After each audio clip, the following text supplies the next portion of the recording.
खैबर पख्तूनख्वा की जो सूरत हाल है, और आप इसमें कोई दो राय नहीं है कि आप लोगों ने दिन रात एक किए होंगे, लेकिन जितनी बड़ी तबाही है उतने उस हद तक वसाइल मुयस्सर हैं खैबर पख्तूनख्वा में? मैं सारों का शुक्रिया अदा करना चाहूँगा, चाहे वो मीडिया हो, चाहे वो जो है तमाम सूबाई हुकूमतें हों, वफाकी हुकूमत हो और पाक फ़ौज हो।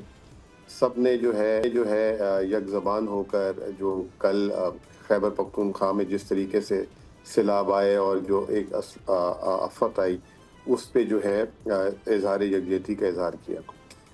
दूसरी तरफ ये कि अल्हम्दुलिल्लाह खैबर पख्तूनख्वा हुकूमत जो है माज़ी की तरह मतलब जो वसाइल जो हैं, वैसे तो वसाइल दुनिया जहाँ में कोई भी बड़े से बड़ा अमीर मुल्क भी ये नहीं कह सकता कि उसके पास वसाइल बहुत हैं, लेकिन काफ़ी बेहतर वसाइल होने की वजह से हमें किसी का इंतज़ार नहीं करना पड़ा और हमने जो है फ़ौरी तौर पे जो है उसका डैमेज मैनेजमेंट कह लें, रिहैबिलिटेशन कह लें, रिलीफ़ वर्क शुरू कर दिया था।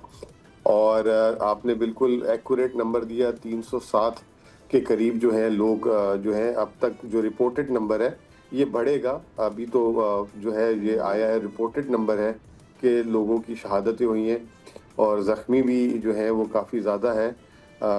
इसके अलावा लेकिन इम्पॉर्टेंट चीज़ ये है कि 4000 साढ़े 4000 से ज़्यादा लोगों को जो है रेस्क्यू भी किया जा चुका है अब तक।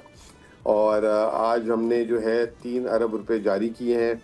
अभी आपसे थोड़ी देर पहले जब मैं फ़ोन पे बात कर रहा था, तो क्योंकि दूर-दराज़ के छोटे इलाके भी हैं, पहाड़ी इलाके भी हैं, जहाँ से अभी इन्फॉर्मेशन आ रही हैं, ख़बरें आ रही हैं, क्योंकि छोटे-छोटे गाँव होते हैं, बहुत पहाड़ी इलाके हैं, आपको पता है, ऊँचे पहाड़ी इलाके हैं। एग्ज़ैक्टली। तो उसके लिए भी हमने जो है रकम जारी कर दी है।